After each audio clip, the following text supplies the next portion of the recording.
साल 2005 की गर्मियों की छुट्टियां थीं। कॉलोनी के पार्क में लगभग 10 साल की छोटी छोटी लड़कियों का एक समूह खेल रहा था। हंसी मजाक और खेल के बीच सब कुछ सामान्य लग रहा था। तभी अचानक उनके ही क्लास के कुछ लड़के वहां आ गए और बेवजह लड़कियों से झगड़ने लगे। माहौल पल भर में बदल गया। खेल की जगह डर और अफरातफरी छा गई। उसी भीड़ में एक लड़की घबरा गई। उसकी आंखों में आंसू भर आए और वो रोती हुई तेजी से भागने लगी, मानो उस जगह से दूर निकल जाना ही उसकी सबसे बड़ी जरूरत हो। एस्थर को भागते हुए देखकर लड़के जोर जोर से हंसने लगे। बाकी लड़कियां वहीं खड़ी रहीं और लड़कों से बहस करती रहीं। जो लड़की डरकर भागी थी उसका नाम श्वेता था। वो स्वभाव से बहुत शर्मीली थी, कभी किसी से झगड़ा नहीं करती थी। चुप सी रहने वाली, भोली और मासूम, यही उसकी पहचान थी।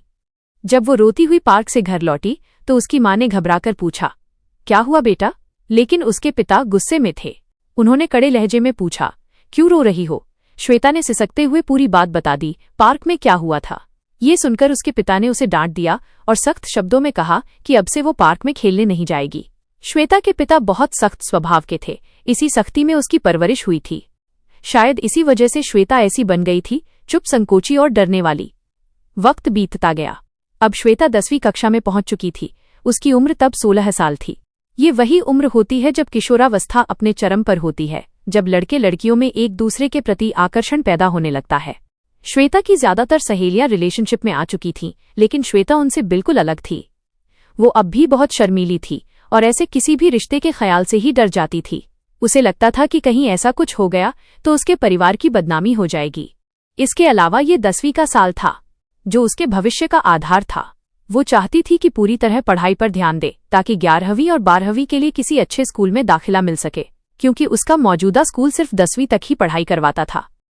इसलिए श्वेता को पता था कि अगर अच्छे अंक आए तो ही उसे मेरिट के आधार पर किसी अच्छे स्कूल में दाखिला मिलेगा, वरना नॉन मेरिट में एडमिशन के लिए बहुत ज्यादा पैसे देने पड़ते। इसी सोच के साथ उसने खुद को प्यार व्यार, रिश्तों और इन सब बातों से दूर रखा। उसकी पूरी दुनिया उस समय किताबों और भविष्य के सपनों तक सीमित थी। लेकिन जिंदगी कब कहाँ मोड़ ले ये कोई नहीं जानता। 10वीं की कक्षा शुरू हुए करीब 15 दिन ही हुए थे कि अचानक स्कूल में एक नए लड़के का दाखिला हुआ। उसे भी श्वेता की ही क्लास में बैठाया गया। उसका नाम था राज। उसके पिता का इस शहर में ट्रांसफर हो गया था। इसी वजह से राज को नए स्कूल में आना पड़ा था। क्लास में उसकी मौजूदगी ने अनजाने में ही एक ऐसी कहानी की शुरुआत कर दी जिसका अंदाजा उस वक्त किसी को नहीं था। श्वेता की नज़र राज पर पड़ी। वो दिखने में अच्छा था और उसकी आंखों में भी एक तरह की मासूमियत झलकती थी। लेकिन श्वेता उसकी ओर आकर्षित नहीं हुई, न ही उसके मन में उसके लिए कोई खास दिलचस्पी थी। पर जैसे जैसे दिन बीतते गए श्वेता ने एक बात महसूस की, राज बहुत हद तक उसी जैसा था। वो भी शांत, चुपचाप रहने वाला और भोला था। कभी किसी के मामले में दखल नहीं देता था। अपना काम करता और जैसे ही स्कूल या क्लास खत्म होती सीधे घर चला जाता। उसके दोस्त भी बहुत कम थे। उसका स्वभाव इतना सुलझा और शांत था कि पूरी क्लास में कोई भी उससे झगड़ा करने की हिम्मत नहीं करता था। और अगर कभी कोई ऐसी स्थिति बन भी जाती तो राज बिना कुछ कहे पीछे हट जाता, ताकि बात बिगड़े नहीं और कोई बड़ा झगड़ा खड़ा न हो। श्वेता को ऐसा महसूस होने लगा था कि राज उसका ही पुरुष रूप है। यही समानता धीरे धीरे उसे अपनी ओर खींचने लगी। इसी बीच 10वीं की फाइनल परीक्षाएं करीब आ गईं। स्कूल ने तैयारी के लिए 1 हफ्ते की छुट्टी दे दी। श्वेता पूरी तरह पढ़ाई में व्यस्त हो गई। लेकिन उन दिनों में भी अनजाने ही राज का ख्याल उसके मन में कई बार आया। वो खुद हैरान थी कि वो उसे दोबारा देखने के लिए इतनी उत्सुक क्यों है। 1 हफ्ते बाद जब वो परीक्षा देने स्कूल पहुंची तभी उसने फिर से राज को देखा। वो कॉरिडोर में नोटिस बोर्ड के पास खड़ा था। ऐसा लग रहा था मानो वो किसी का इंतजार कर रहा हो। वो नोटिस बोर्ड की तरफ देख ही नहीं रहा था, बल्कि बार बार किसी को ढूंढने की कोशिश कर रहा था। श्वेता नोटिस बोर्ड के पास आई, अपना एग्जाम रूम नंबर देखा और ऐसे आगे बढ़ गई जैसे उसने राज को देखा ही न हो। कुछ कदम आगे बढ़ने के बाद जब उसने पीछे मुड़कर देखा तो पाया कि राज उसी के पीछे आ रहा था। अब उसके साथ कोई और नहीं था। श्वेता ने ज्यादा नहीं सोचा और अपने एग्जाम रूम की ओर बढ़ गई। क्लास में प्रवेश करते समय उसकी नज़र एक बार फिर राज पर पड़ी। राज भी उसी को देख रहा था। पहली बार उनकी नजरें मिली। उस पल श्वेता को लगा मानो उसका दिल बहुत तेज धड़कने लगा हो। वो उस नज़र को ज्यादा देर सह नहीं पाई और तुरंत नजरें झुका लीं। राज ने भी कुछ सेकंड तक उसे देखने के बाद अपनी नजरें हटा लीं। वो एक छोटा सा पल था, लेकिन उसी पल में एक ऐसी कहानी ने जन्म ले लिया था जिसका असर बहुत गहरा होने वाला था। श्वेता को ऐसा लग रहा था मानो पूरा दिन उसके दिल के भीतर ही गुजर गया हो। उसका दिल अब भी तेज तेज धड़क रहा था। राज का चेहरा बार बार उसकी आंखों के सामने आ रहा था। उसकी काली आंखें, वही नजर, वही पल उसके दिमाग में फिर से उभर रहा था। किसी तरह उसने परीक्षा लिखी और पेपर देकर बाहर निकली। जैसे ही वो अपने एग्जाम हॉल से बाहर आई, वहां राज फिर से खड़ा था। उसे देखकर श्वेता चौंक गई। राज उसे ही देख रहा था। श्वेता के चेहरे पर अपने आप शर्माहट आ गई। वो बिना कुछ सोचे तेजी से एग्जिट की ओर बढ़ गई और सीधा घर चली गई। उसे समझ नहीं आ रहा था कि ये सब क्या हो रहा है। उसके मन में सवालों की भीड़ थी। क्या राज उसे पसंद करता है? क्या वह उसी का इंतजार कर रहा था? या फिर यह सब सिर्फ उसका वहम था? उलझन और असमंजस के बीच श्वेता का मन खुद ही अपने जवाब ढूंढने की कोशिश कर रहा था। उस परीक्षा के अगले दिन पढ़ाई के लिए गैप था और उसके बाद दूसरा पेपर। कुल 5 विषय थे। हर एक का पेपर एक दिन छोड़कर होना था। दूसरे पेपर के लिए श्वेता ठीक से पढ़ नहीं पाई। उसका ज्यादातर वक्त राज के ख्यालों में ही बीत रहा था। दूसरे पेपर का दिन आया। आज श्वेता के मन में एक अजीब सी बेचैनी थी। क्या आज भी राज नोटिस बोर्ड के पास उसका इंतजार कर रहा होगा? वो जल्दी जल्दी स्कूल पहुंची, लेकिन वहां पहुंचकर उसे एक झटका सा लगा। राज वहां नहीं था। इस बार उसका एग्जाम रूम भी श्वेता के रूम से काफी दूर था। न नोटिस बोर्ड के पास, न उसके एग्जाम हॉल के आसपास। राज कहीं नजर नहीं आया। श्वेता उदास हो गई। उसने खुद को समझाया, वो सब सिर्फ एक इत्तेफाक था। मैं ही ज्यादा सोच रही थी। उसे मुझमें कोई दिलचस्पी नहीं है। उसने पेपर लिखा और चुपचाप घर लौट आई। लेकिन रास्ते भर भले ही उसका दिमाग कह रहा था कि ये सब सिर्फ एक संयोग था, उसका दिल अब भी बस एक बार राज को देखने की चाह रखता था। लेकिन किस्मत आज भी उसके साथ नहीं थी। राज कहीं दिखाई नहीं दिया। उदास मन के साथ वह घर पहुंच गई। और इसी तरह पूरे इम्तिहान का हफ्ता बीत गया। न परीक्षा से पहले न परीक्षा के बाद श्वेता को राज कहीं नहीं मिला। उसे ऐसा लग रहा था मानो उसने कुछ खो दिया हो, कुछ ऐसा जो कभी उसका था ही नहीं। लेकिन फिर भी उसका दर्द बहुत गहरा था। परीक्षाएं खत्म होने के बाद श्वेता छुट्टियां मनाने अपनी नानी के घर चली गई, जो किसी दूसरे शहर में था। वो और उसका पूरा परिवार 10वीं के रिजल्ट का बेसब्री से इंतजार कर रहे थे, क्योंकि अच्छे नंबर 11वीं 12वीं के लिए अच्छे स्कूल में दाखिले के लिए बहुत जरूरी थे। आखिरकार 10वीं का रिजल्ट आ गया। श्वेता ने अच्छे अंक हासिल किए थे। घर में खुशी का माहौल था। सबको उम्मीद थी कि उसे अपनी पसंद के एक प्रतिष्ठित स्कूल में सीट मिल जाएगी। कुछ ही दिनों बाद वे लोग मेरिट के आधार पर सिलेक्शन के लिए उस स्कूल गए। सब कुछ ठीक रहा। श्वेता और उसका परिवार बेहद खुश थे। अब नए स्कूल में दाखिले के लिए श्वेता को अपने पुराने स्कूल से ट्रांसफर सर्टिफिकेट टीसी लेना था। एक दिन श्वेता अपने पिता के साथ पुराने स्कूल पहुंची टीसी लेने के लिए, और वहीं उसकी नजर अचानक राज पर पड़ गई। राज भी अपने पिता के साथ वहीं आया हुआ था। कई दिनों बाद उसे यूं अचानक देखना श्वेता के दिल में फिर से वही पुरानी हलचल जगा गया। दोनों की नजरें एक बार फिर आपस में मिलीं, और एक बार फिर श्वेता ने वही एहसास महसूस किया जो उसने 10वीं के पहले पेपर वाले दिन पहली बार नजरें मिलने पर किया था। इसी बीच राज के पिता ने बातचीत शुरू की और श्वेता के पिता से पूछा, बेटी का एडमिशन कहाँ हुआ है? जब श्वेता के पिता ने उसके अच्छे रिजल्ट के बारे में और जिस स्कूल में उसका दाखिला हुआ था उसका नाम बताया, तो राज के पिता मुस्कुराए और बोले, बधाई हो, ये बहुत अच्छा स्कूल है। मेरे बेटे का भी उसी स्कूल में एडमिशन हो गया है। ये सुनते ही श्वेता को ऐसा लगा मानो वो आसमान में उड़ने लगी हो। उसकी खुशी का ठिकाना नहीं रहा। राज भी उसी स्कूल में जा रहा था। उसी पल राज ने पहली बार श्वेता से बात की। वो मुस्कुराया और बोला, कॉन्ग्रेचुलेशंस श्वेता। श्वेता ने हल्की सी झिझक के साथ मुस्कुराते हुए कहा, थैंक यू, और फिर उसे भी बधाई दी। सिर्फ 2 मिनट की ये छोटी सी बातचीत श्वेता के लिए पूरा दिन खुशियों से भर देने के लिए काफी थी। पहली बार राज ने उससे बात की थी, और सबसे खास बात, अब वो उसी स्कूल में भी जा रहा था। उस दिन श्वेता सच में खुशी के 7वें आसमान पर थी। नए स्कूल में एडमिशन होने के लगभग 1 महीने बाद आखिरकार क्लासेस शुरू हो गईं। श्वेता सच में स्कूल जाने को लेकर बहुत ज्यादा खुश थी। लेकिन उसकी खुशी की वजह सिर्फ ये नहीं थी कि उसे मनचाहा स्कूल मिल गया था। असल वजह कुछ और थी। अब उसे हर दिन राज को देखने का मौका मिलने वाला था।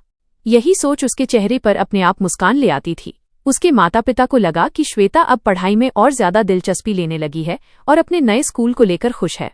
लेकिन सच सिर्फ श्वेता जानती थी। ये उसकी जिंदगी में पहली बार था जब वो किसी लड़के को पसंद कर रही थी।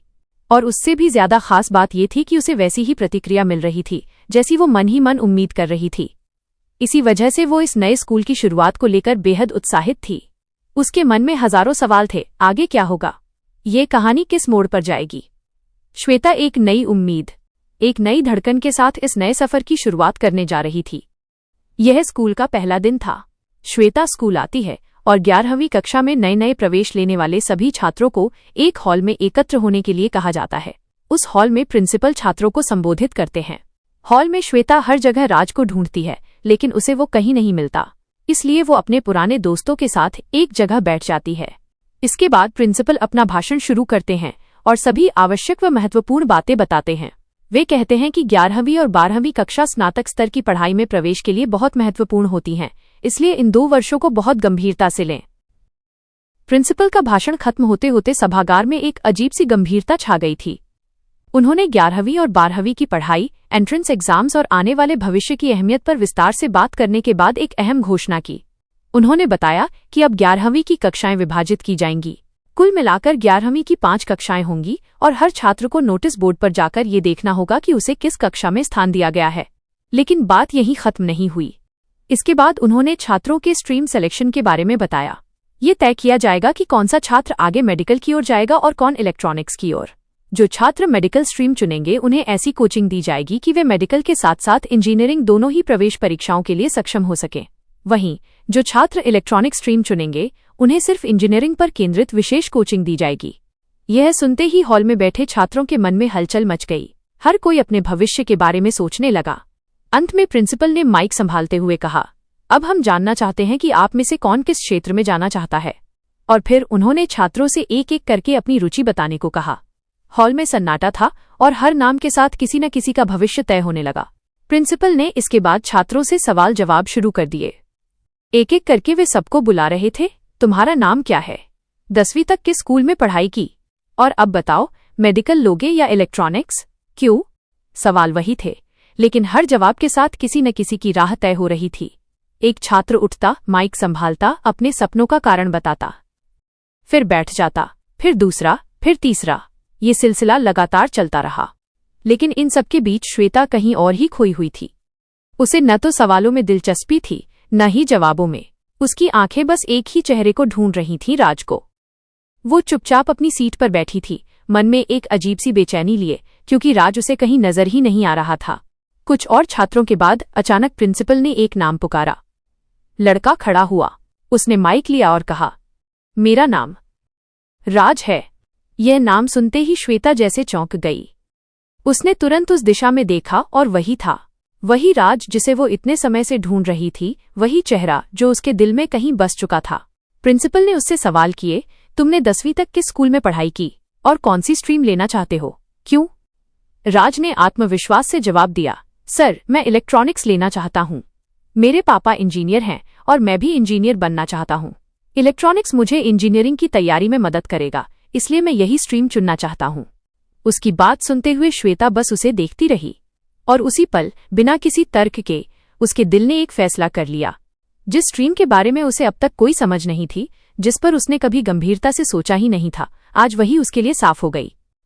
वो भी इलेक्ट्रॉनिक्स लेगी, सिर्फ उसके लिए। राज को इतने समय बाद देखकर उसके चेहरे पर मुस्कान आ गई। दिल हल्का सा खुश हो गया और मन ही मन उसने तय कर लिया, अब उसका रास्ता भी वही होगा। कुछ देर बाद सभा समाप्त हुई। सभी छात्र अपने अपने घरों की ओर लौटने लगे। श्वेता भी घर पहुंची, लेकिन उसका मन अब भी स्कूल के उसी हॉल में था। राज की आवाज, उसका आत्मविश्वास और इलेक्ट्रॉनिक स्ट्रीम का वो फैसला जो उसने दिल से लिया था। प्रिंसिपल के कार्यक्रम के बाद श्वेता घर लौटी। घर पहुंचते ही उसने बिना देर किए अपने माता पिता से कह दिया, मुझे इलेक्ट्रॉनिक स्ट्रीम लेनी है। उसके शब्द सुनते ही उसके पिता चुप हो गए, क्योंकि उनके मन में तो पहले से ही एक सपना बसा हुआ था। वो अपनी बेटी को डॉक्टर बनते देखना चाहते थे। उनका फैसला पहले ही हो चुका था, श्वेता मेडिकल लेगी। लेकिन इस बार श्वेता तैयार नहीं थी झुकने के लिए। बहस शुरू हुई, समझाने की कोशिशें हुईं। कभी पिता का सपना सामने आया, तो कभी श्वेता की जिद और उसका मौन सा दर्द। बातें बढ़ती चली गईं, आंखें भी नम हो गईं। घर का माहौल भारी हो गया। आखिरकार बहुत देर की बहस, थकान और आंसुओं के बाद माता पिता मान गए। पिता ने गहरी सांस लेकर कहा, ठीक है श्वेता, तुम इलेक्ट्रॉनिक्स ही ले लो। यह सुनते ही श्वेता का चेहरा खिल उठा। आज पहली बार उसे लगा कि उसने अपनी बात के लिए जीत हासिल की है। अगले ही दिन वो स्कूल पहुंची और इलेक्ट्रॉनिक स्ट्रीम के लिए आवेदन कर दिया। उस दिन अभी मेडिकल और इलेक्ट्रॉनिक्स की अलग अलग कक्षाएं तय नहीं हुई थीं, इसलिए श्वेता और राज दोनों को एक ही कमरे एक ही क्लास में बैठाया गया। श्वेता उस दिन पढ़ाई से ज्यादा राज को देखती रही। उसकी हर हरकत, हर मुस्कान, हर शब्द, उसके मन में बस एक ही ख्याल घूम रहा था, कितना अच्छा होगा अगर मैं इसे रोज देख सकूं, रोज इसी क्लास में। लेकिन अगला दिन कुछ और ही लेकर आया। उस दिन छात्रों का अंतिम बंटवारा हो चुका था। इलेक्ट्रॉनिक्स की 2 कक्षाएं बनी और मेडिकल की 3। नोटिस बोर्ड पर लंबी सी लिस्ट चिपका दी गई थी, कौन किस स्ट्रीम में है और किस क्लास में। श्वेता और राज साथ साथ नोटिस बोर्ड के सामने खड़े हुए। दिल जोर जोर से धड़क रहा था। श्वेता ने नाम ढूंढा, वो इलेक्ट्रॉनिक्स में थी लेकिन दूसरी क्लास में। और राज, वो भी इलेक्ट्रॉनिक्स में था लेकिन किसी और क्लास में। श्वेता का दिल जैसे बैठ सा गया। उसके मन में बस एक ही बात गूंज रही थी, मैंने माता पिता से इतनी लड़ाई की, सिर्फ उसके लिए इलेक्ट्रॉनिक्स चुना, और अब इतनी बदकिस्मती कि हम एक ही क्लास में भी नहीं।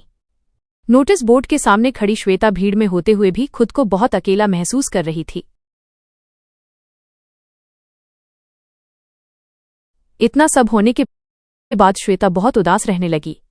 जिस वजह से उसने इतना बड़ा फैसला लिया था, उसी राज के साथ वो रह ही नहीं पा रही थी। दिन बीतते गए। पूरे स्कूल टाइम में कभी कभार ही उसकी नजर राज पर पड़ती, बस दूर से एक झलक और फिर भीड़ में खो जाना। आखिरकार श्वेता ने मन ही मन एक फैसला किया, अगर साथ नहीं रह सकते तो कम से कम दोस्त तो बन सकते हैं। उसे लगा कि अब पहल उसे ही करनी होगी, कोई न कोई रिश्ता, कोई न कोई जुड़ाव बनाना होगा। कुछ दिन बाद लंच टाइम में श्वेता चुपचाप बैठकर खाना खा रही थी। तभी अचानक उसने पीछे से एक आवाज सुनी, हाय श्वेता। वो चौंककर मुड़ी और सामने राज था। यह श्वेता के लिए बिल्कुल अनपेक्षित था। दिल की धड़कन जैसे पल भर को रुक गई। फिर उसने हल्की सी मुस्कान के साथ कहा, हाय राज, कैसे हो? राज ने मुस्कराते हुए कहा, इतने दिनों से मिले ही नहीं। कैसी हो श्वेता, और क्लासेस कैसी चल रही हैं? यहीं से बातों का सिलसिला शुरू हो गया। क्लास, टीचर्स, पढ़ाई। धीरे धीरे बातचीत आसान होती चली गई। बातों बातों में दोनों ने साथ बैठकर लंच भी कर लिया। श्वेता के लिए वो पल किसी तोहफे से कम नहीं था। काफी दिनों बाद वो दिल से खुश थी। लंच खत्म होने के बाद राज ने सहज से अंदाज में कहा, तो श्वेता, हम रोज साथ में लंच क्यों न किया करें? यह सुनते ही श्वेता का दिल खुशी से भर गया। बाहर से वो शांत रही, लेकिन अंदर ही अंदर उसने मुस्कुराते हुए कहा, हाँ राज, ये बहुत अच्छा आइडिया है। उसने बस हल्के से सिर हिलाकर हामी भर दी। उस दिन श्वेता घर लौटी तो उसके कदम हल्के थे, दिल खुश था और मन में एक मीठी सी उम्मीद जन्म ले चुकी थी। और इसी तरह राज और श्वेता की दोस्ती की शुरुआत हुई। हर दिन लंच टाइम में वे साथ बैठने लगे। धीरे धीरे बातें बढ़ने लगीं, किसे क्या पसंद है, किसे क्या नहीं, मनपसंद गाने, पसंदीदा खाना और जिंदगी से जुड़े छोटे छोटे ख्वाब। उन्हें ये जानकर बड़ा अजीब और अच्छा लगता था कि दोनों की पसंद नापसंद काफी हद तक एक जैसी थीं। यह समानताएं उनकी दोस्ती को और गहरा करती चली गईं। दोनों अपनी इस दोस्ती से सच में बहुत खुश थे। दिन ऐसे ही हंसी मजाक और बातचीत में गुजरने लगे। श्वेता कभी कभी राज के लिए उसका पसंदीदा खाना खुद घर से बनवाकर लाती, तो कभी राज अपनी माँ से श्वेता का पसंदीदा लंच तैयार करवाकर ले आता। लंच बॉक्स के साथ साथ एक दूसरे के लिए अपनापन भी बढ़ता चला गया। धीरे धीरे ये दोस्ती बहुत पक्की दोस्ती में बदल गई। फिर समय ने करवट ली। 11वीं के मिड टर्म एग्जाम्स नजदीक आ गए। अब दोनों पढ़ाई में ज्यादा व्यस्त रहने लगे। क्लास के बाद पढ़ाई की बातें, सिलेबस, टेस्ट और सवालों पर चर्चाएं होने लगीं। लेकिन पढ़ाई की इस व्यस्तता में भी उनकी दोस्ती कम नहीं हुई, बल्कि एक दूसरे को समझने और सहारा देने की वजह से वो और भी मजबूत होती चली गई। इसी तरह पढ़ाई और दोस्ती के बीच संतुलन बनाते हुए राज और श्वेता एक दूसरे के बहुत अच्छे दोस्त बन चुके थे।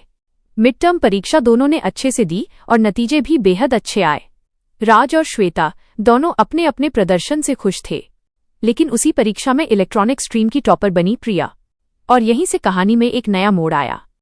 मिड टर्म के बाद छात्रों को एकेडमिक टॉपिक्स पर छोटे छोटे प्रोजेक्ट्स दिए गए। ये प्रोजेक्ट्स अकेले नहीं, टीम में करने थे। राज और प्रिया एक ही क्लास में थे और संयोग से दोनों को एक ही टीम में डाल दिया गया। वहीं दूसरी तरफ श्वेता को कुछ दूसरी लड़कियों के साथ अलग टीम में रखा गया। शुरुआत में श्वेता ने इसे ज्यादा गंभीरता से नहीं लिया, लेकिन जैसे जैसे प्रोजेक्ट की तैयारी आगे बढ़ी वैसे वैसे चीजें बदलने लगीं। प्रिया और राज सिर्फ क्लास में ही नहीं, अब लंच टाइम में भी साथ बैठकर प्रोजेक्ट पर चर्चा करने लगे। कभी कभी वे क्लास खत्म होने के बाद भी मिलते रहते। लंच टाइम में श्वेता चुपचाप ये सब देखती रहती। राज के पास बैठने की जगह अब ज्यादातर प्रिया ले चुकी थी। वो राज से बातें करती रहती, उसी से सवाल पूछती, उसी से हंसती। श्वेता चाहकर भी उन बातचीतों में शामिल नहीं हो पा रही थी। हालांकि ये सब जानबूझकर नहीं था, लेकिन श्वेता का दिल इसे सह नहीं पा रहा था। उसके मन में एक डर बैठने लगा, अगर ये यूं ही चलता रहा तो कहीं राज प्रिया के और करीब ना हो जाए और मैं उसे खो न दूं। वो मुस्कराती रहती, लेकिन अंदर ही अंदर उसकी खुशी धीरे धीरे चिंता में बदलने लगी थी। कुछ ही दिनों में प्रोजेक्ट पूरा हो गया और फिर आया वो दिन जब स्कूल में प्रोजेक्ट प्रतियोगिता के नतीजे घोषित किए गए। राज और प्रिया की टीम को पहला स्थान मिला। पूरा स्कूल उनकी तारीफों से गूंज उठा। टीचर्स, स्टूडेंट्स, सब कोई उनकी मेहनत और समझदारी की सराहना कर रहा था। श्वेता वहां खड़ी अपने ही जज्बातों से जूझ रही थी।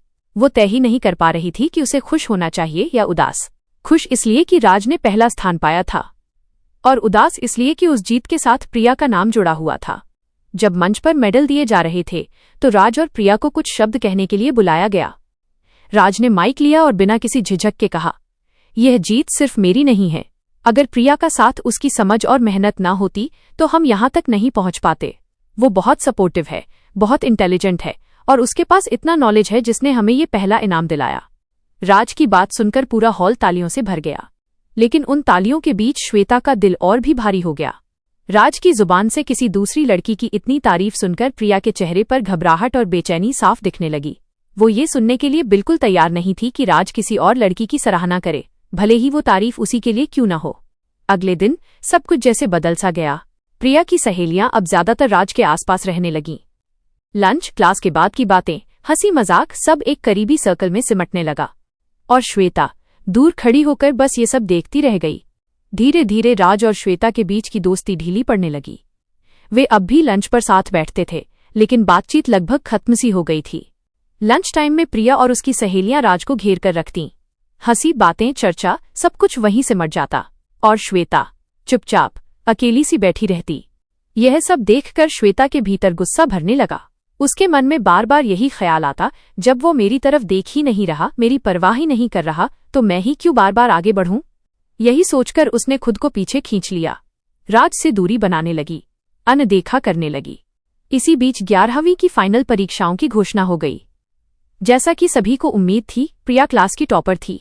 राज और प्रिया पहले से ही प्रोजेक्ट पार्टनर थे और एक ही क्लास में थे, इसलिए फाइनल एग्जाम्स की तैयारी के दौरान भी वे ज्यादा साथ रहने लगे। ये सब देखकर श्वेता का मन और भी भारी हो गया। वह भीतर ही भीतर खौल रही थी। कुछ दिन बाद जब परीक्षाओं में लगभग एक हफ्ता बाकी था और छात्रों को खुद से पढ़ाई करने का समय दिया गया, तब एक दिन लाइब्रेरी में श्वेता किताबों में डूबी हुई थी। तभी राज उसके पास आया। हाय श्वेता, कैसी हो? उसने बिल्कुल सामान्य अंदाज में पूछा। राज बात करने की कोशिश कर रहा था, लेकिन श्वेता अभी भी अपने गुस्से में थी। उसने ठीक से जवाब नहीं दिया, नजरें भी नहीं मिलाईं। राज ये देखकर थोड़ा उलझन में पड़ गया।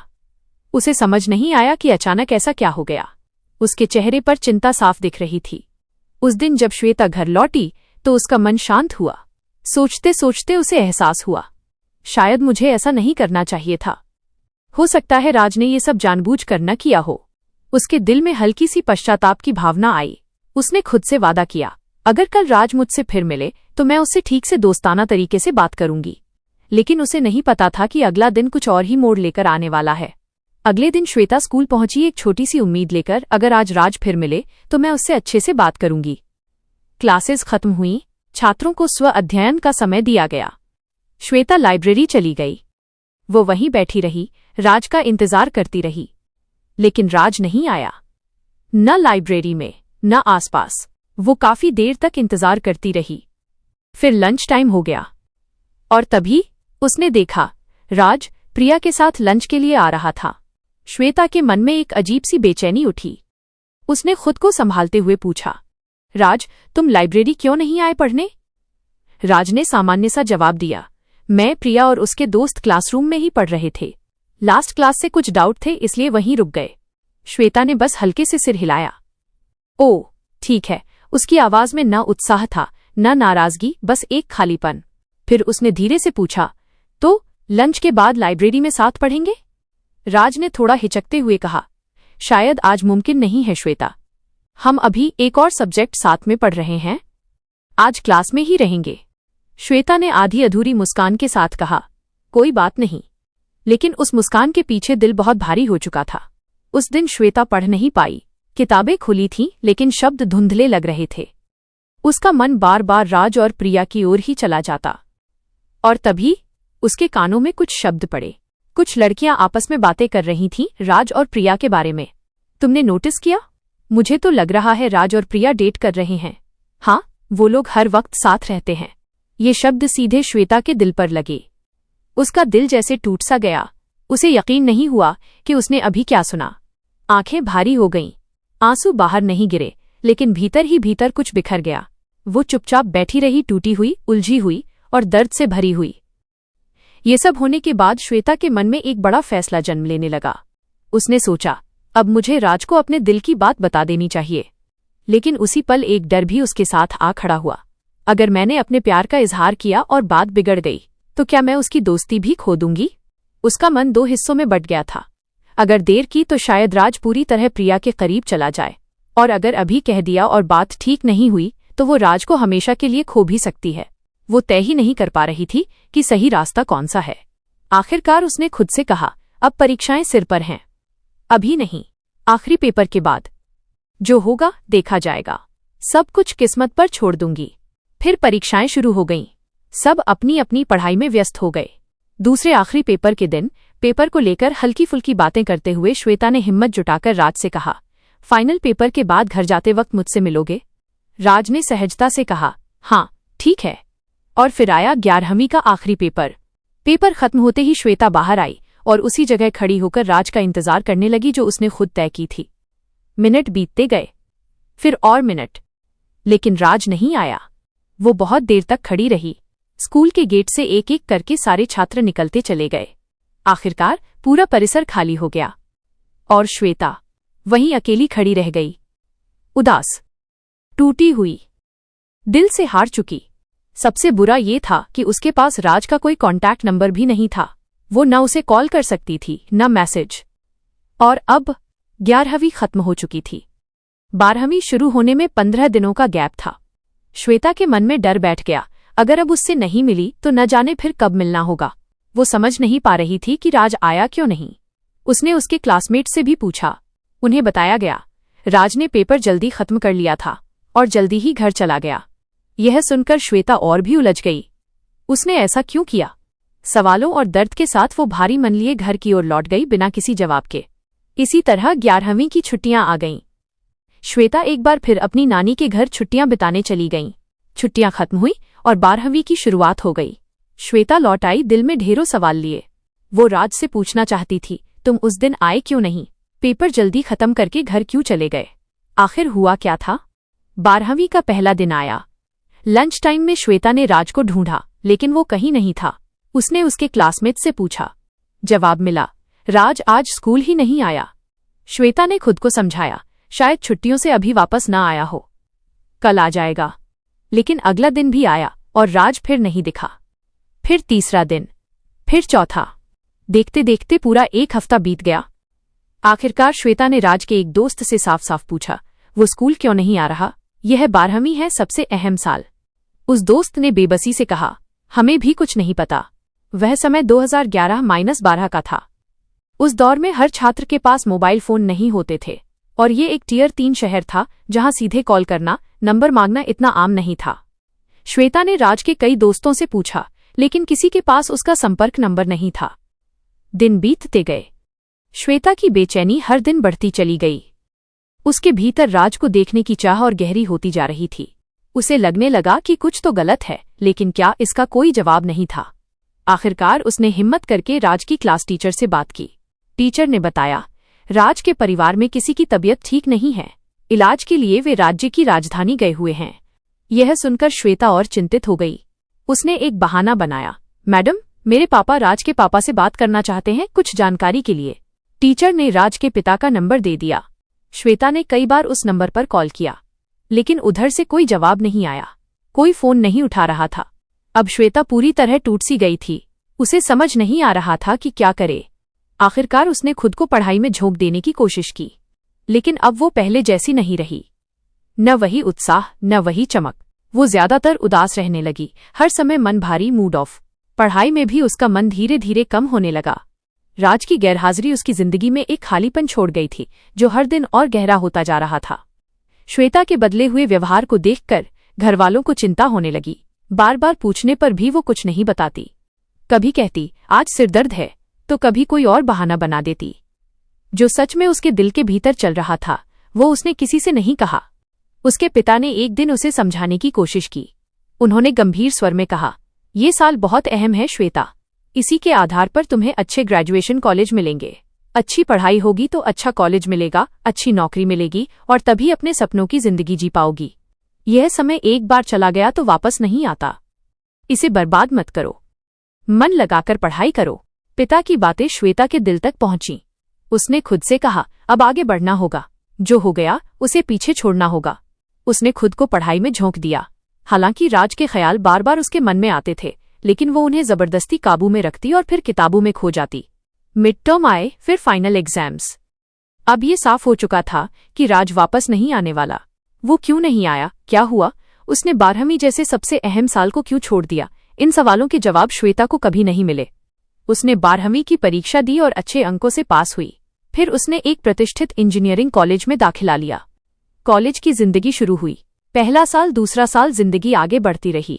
इंजीनियरिंग के दौरान कई लड़कों ने श्वेता को प्रपोज किया। कुछ तो राज से भी ज्यादा हैंडसम थे, लेकिन श्वेता का दिल किसी और को स्वीकार ही नहीं कर पाया। उसके दिल में अब भी राज के लिए वही जगह थी। राज जैसा कोई नहीं लगा। उसका स्वभाव, उसकी बातें, सब कुछ श्वेता के लिए बेहद सुकून देने वाला था।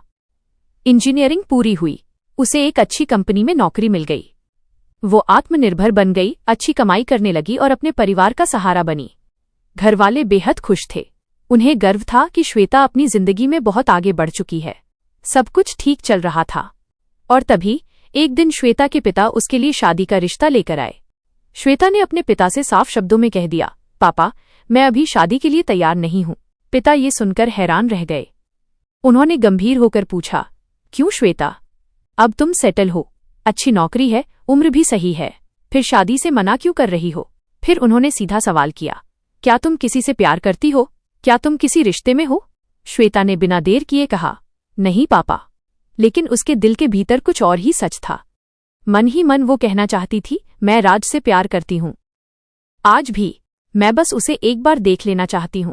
पर वो ये भी जानती थी कि अब राज से मिलना शायद मुमकिन ही नहीं था। उस उम्मीद को वो कब का खो चुकी थी। इसलिए उसने खुद को संभालते हुए कहा, मैं किसी रिलेशन में नहीं हूं और न ही किसी से प्यार करती हूं। बस अभी शादी के लिए तैयार नहीं हूं। मुझे थोड़ा समय चाहिए। मेरे कुछ प्लान्स हैं, उसके बाद मैं शादी कर लूंगी। उसने बात को वहीं टाल दिया। जिंदगी वैसे तो श्वेता की ठीक ठाक चल रही थी। नौकरी, परिवार, जिम्मेदारियां, सब कुछ संतुलित था। लेकिन पिता द्वारा शादी का जिक्र होते ही उसके मन के बंद दरवाजे एक बार फिर खुल गए। राज की यादें फिर से लौट आईं, उसकी मुस्कान, उसकी बातें और वो रिश्ता जो कभी शुरू ही नहीं हो पाया। श्वेता सोचने लगी, मैंने जो सोचा था, जिंदगी वैसी क्यों नहीं हुई? सब कुछ कितनी अलग दिशा में चला गया। समय यूं ही बीतता चला गया।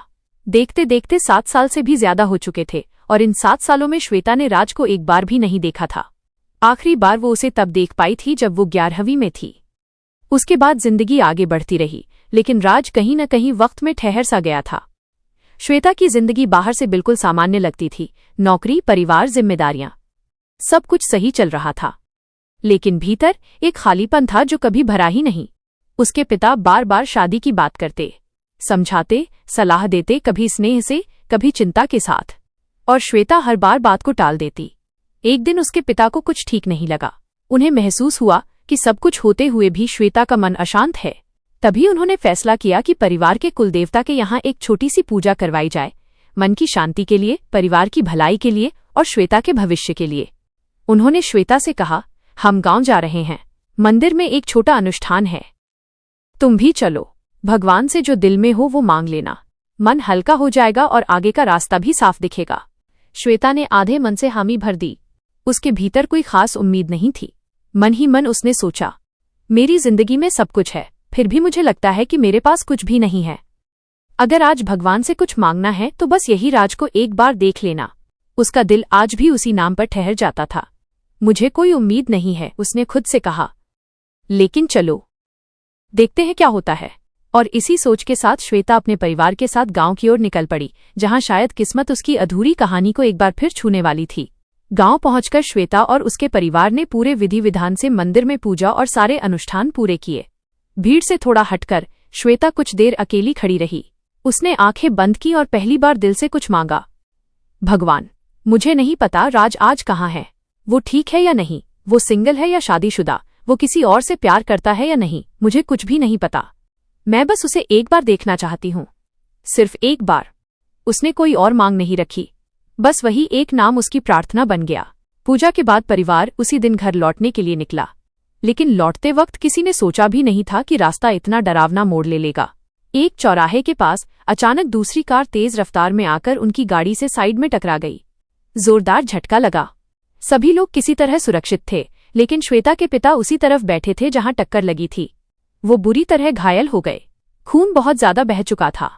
घबराहट में उन्हें तुरंत नजदीकी अस्पताल ले जाया गया। डॉक्टर्स ने फौरन इलाज शुरू किया। घाव साफ किए गए, ऑपरेशन की तैयारी हुई। लेकिन तभी डॉक्टर ने कहा, इन्होंने बहुत ज्यादा खून खो दिया है, हमें तुरंत मैचिंग ब्लड चाहिए। अस्पताल में वो ब्लड ग्रुप उपलब्ध नहीं था। हर तरफ कोशिश की गई, फोन, पूछताछ, अपील, लेकिन कहीं से तुरंत मदद नहीं मिल पा रही थी। आखिरकार काफी देर की भागदौड़ के बाद एक व्यक्ति मिला जिसका ब्लड ग्रुप श्वेता के पिता से मेल खाता था। खून चढ़ाया गया। ऑपरेशन पूरा हुआ। कुछ घंटों बाद डॉक्टर बाहर आए और बोले, अब मरीज खतरे से बाहर हैं। श्वेता ने राहत की सांस ली। थोड़ी देर बाद वो डॉक्टर से मिलने गई और भर्राई आवाज में बोली, थैंक यू डॉक्टर, आपने मेरे पापा की जान बचा ली। डॉक्टर ने शांति से कहा, मैंने तो सिर्फ अपना कर्तव्य निभाया है। फिर उन्होंने आगे जोड़ा, असल में ये सब उस व्यक्ति की वजह से संभव हो पाया जिसने सही समय पर खून दान किया। हमारे पास मैचिंग ब्लड उपलब्ध नहीं था, तो हमने अस्पताल में मौजूद मरीजों के परिजनों और अन्य लोगों से अपील की। तभी एक व्यक्ति खुद आगे आया और उसने खून दान किया। डॉक्टर की बात सुनने के बाद श्वेता ने कहा, डॉक्टर, मैं उस व्यक्ति से मिलना चाहती हूँ जिसने हमारे लिए इतना बड़ा उपकार किया है। क्या आप मेरी उससे मुलाकात करवा सकते हैं? मैं उसे व्यक्तिगत रूप से धन्यवाद देना चाहती हूँ। डॉक्टर ने उत्तर दिया, नहीं नहीं, वह अभी चला गया है। वो 3 दिन बाद आएगा, तब मैं आपकी उससे मुलाकात करवा दूंगा। वैसे भी आपके पिता को अभी अगले 4 दिनों तक यहाँ रहना होगा। श्वेता ने सहमति में सिर हिलाया। अपने मन ही मन उसने कहा, उस अजनबी व्यक्ति का धन्यवाद जो सही समय पर आया और मेरे पिता की जान बचाने का माध्यम बना। 3 दिन बाद डॉक्टर श्वेता के पिता के वार्ड में आए। नियमित जांच करने के बाद उन्होंने कहा, सब कुछ ठीक है, आप अपने पिता को कल डिस्चार्ज करवा सकते हैं। तभी श्वेता को अचानक उस व्यक्ति की याद आई। उसने डॉक्टर से पूछा, डॉक्टर, क्या वो व्यक्ति आ गया है जिसने रक्तदान किया था? डॉक्टर ने कहा, अभी नहीं आया है, लेकिन वो कभी भी आ सकता है। आप चिंता मत कीजिए, मैं नर्स को कह दूंगा कि जैसे ही वो आए आपको सूचित कर दिया जाए। श्वेता ने कहा, ठीक है। दोपहर हो चुकी थी। श्वेता नीचे कैंटीन में खाना खाने के लिए निकली। वहां जाते समय दोपहर के भोजन के लिए नीचे जाते हुए श्वेता अस्पताल के अलग अलग विभागों से होकर गुजर रही थी। चलते चलते वो नेफ्रोलॉजी विभाग के सामने पहुंची, वही विभाग जहां किडनी से जुड़ा इलाज किया जाता है। वो बस यूं ही आगे बढ़ रही थी कि अचानक उसकी नज़र उस विभाग के रिसेप्शन के पास खड़े एक व्यक्ति पर पड़ी। बस एक झलक। उसने एक बार देखा, फिर नज़र हटा ली और आगे बढ़ गई। लेकिन 2-3 कदम चलते ही उसका मन ठहर गया। दिल ने जैसे कहा, ये चेहरा कहीं देखा सा लग रहा है, बहुत जाना पहचाना। श्वेता रुक गई, फिर पलटकर पीछे मुड़ी। उसने दोबारा उस आदमी की ओर देखा, इस बार ध्यान से। उसका दिल जोर से धड़कने लगा। वो धीरे धीरे आगे बढ़ी और पास जाकर देखा। वो कोई और नहीं, राज था। श्वेता को अपनी आंखों पर विश्वास नहीं हुआ। वो स्तब्ध थी, खुशी से भरी हुई, भावनाओं से अभिभूत। उसके मुंह से बस एक ही शब्द निकला, राज। राज ने आवाज सुनी और पलटकर देखा। अगले ही पल वह भी हैरान रह गया। श्वेता। दोनों की आंखों में खुशी, आश्चर्य और भावनाएं एक साथ उमड़ पड़ीं। बिना कुछ सोचे समझे अनजाने में दोनों एक दूसरे से लिपट गए। उन्हें इस बात का भी होश नहीं रहा कि वे अस्पताल में हैं। बस इतने सालों बाद एक दूसरे को देखकर खुशी रोक पाना असंभव था। श्वेता की आंखों से आंसू बहने लगे। रोते रोते उसने कहा, राज, कोई संपर्क नहीं, कोई खबर नहीं। तुमने बिना कुछ बताए स्कूल और शहर छोड़ दिया। क्या तुम्हें एक बार भी मुझे बताने का मन नहीं हुआ? मैंने तुम्हें ढूंढने की बहुत कोशिश की। मैंने तुम्हारे पिता को भी फोन किया, लेकिन कोई जवाब नहीं मिला। राज ने उसे धीरे से संभाला। उसकी पीठ थपथपाते हुए कहा, शांत हो जाओ श्वेता। खुद को संभालो, मैं सब कुछ बताऊंगा। वो उसे ढाढ़स बंधाता रहा। फिर दोनों नीचे कैंटीन की ओर गए।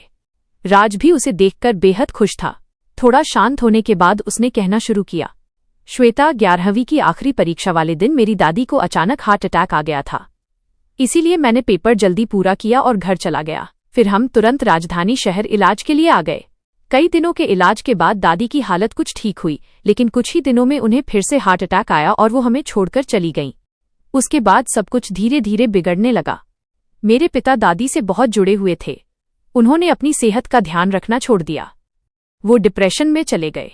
धीरे धीरे उनकी दिनचर्या सब कुछ बदल गया। उन्हें शुगर हो गई। लगातार बढ़ी हुई शुगर की वजह से उनकी दोनों किडनियां फेल हो गईं। अब मैं उन्हें डायलिसिस के लिए लाता हूं। उस समय मुझे समझ ही नहीं आ रहा था कि क्या करूं। पिता डिप्रेशन में थे।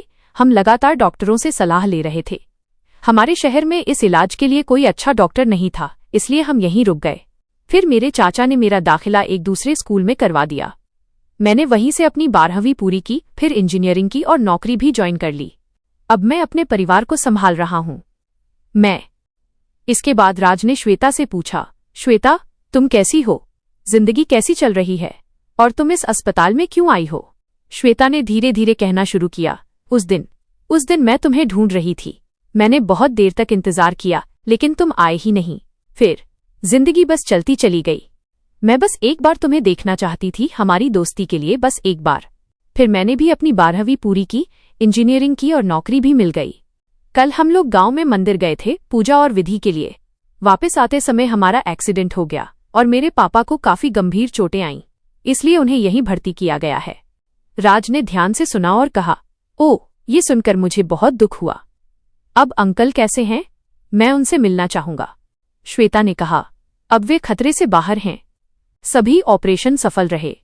कल डिस्चार्ज हो जाएगा। फिर श्वेता ने पूछा, और तुम्हारे पापा कैसे हैं राज? राज ने उत्तर दिया, उन्हें हर 3 दिन में डायलिसिस कराना पड़ता है। दोनों किडनियां फेल हो चुकी हैं। हमें किडनी ट्रांसप्लांट करना है, लेकिन अभी तक कोई डोनर नहीं मिला है। तब तक डायलिसिस ही चल रहा है। श्वेता ने कहा, यह सुनकर बहुत दुख हुआ राज।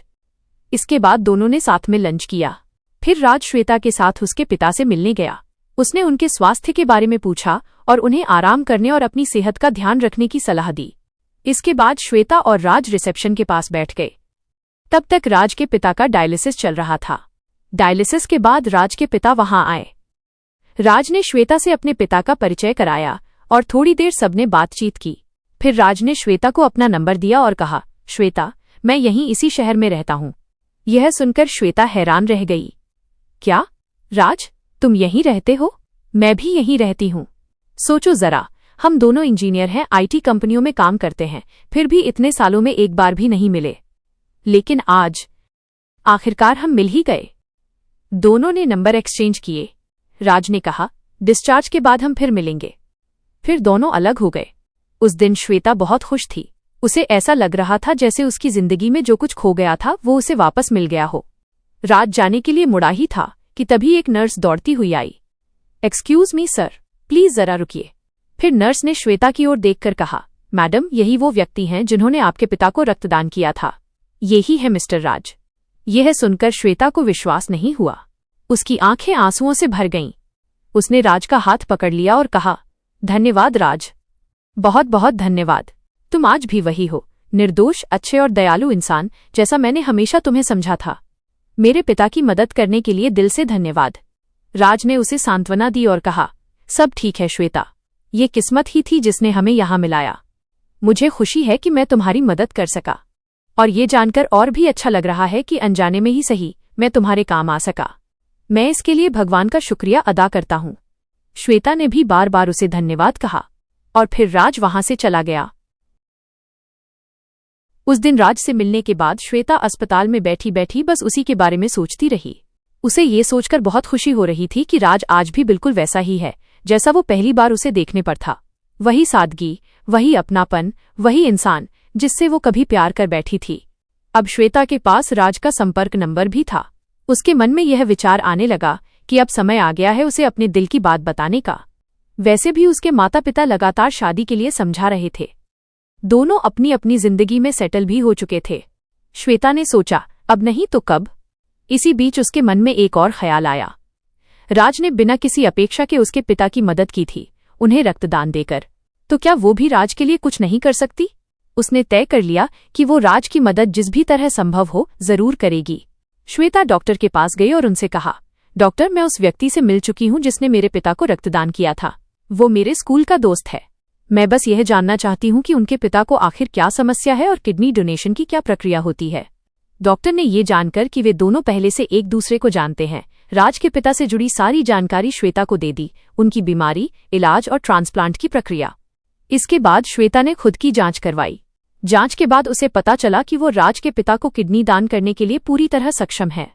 यह जानकर उसने मन ही मन एक निर्णय ले लिया, मुझे नहीं पता आगे क्या होगा, राज मेरे प्यार को स्वीकार करेगा या नहीं, लेकिन मैं उसे अपनी तरफ से एक तोहफा देना चाहती हूँ। जिस तरह उसने मेरे पिता की मदद की बिना ये जाने कि सामने कौन है, मैं भी वही सीख अपनाना चाहती हूँ। और अब जब मैं उससे प्यार करती हूँ, वो मुझे जानता है, तो कम से कम इतना तो मैं कर ही सकती हूँ। श्वेता ने किडनी ट्रांसप्लांट की पूरी प्रक्रिया, ऑपरेशन, रिकवरी और आगे की देखभाल सब कुछ ध्यान से समझा। उसी रात उसने राज को फोन किया और कहा, कल हमें मिलना है। उसने मिलने की जगह तय की और कॉल खत्म कर दी। अगले दिन राज और श्वेता उस जगह मिले जहां मिलने का उन्होंने तय किया था। श्वेता एक खूबसूरत सी ड्रेस में थी। वो बहुत प्यारी लग रही थी। उसके चेहरे पर उत्साह और खुशी साफ झलक रही थी।